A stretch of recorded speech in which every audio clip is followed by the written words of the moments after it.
Because investors want distributions up front.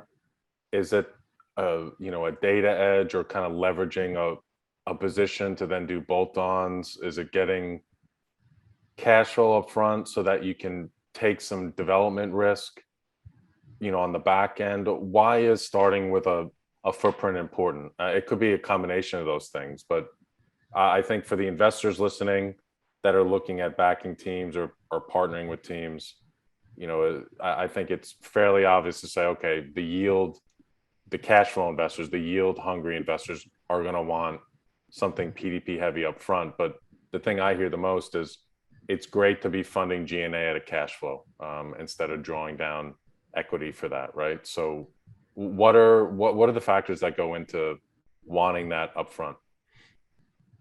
No, I think it's the cash flow, it's the yield, it's the ability to have the size to put debt on it and to put hedges on it.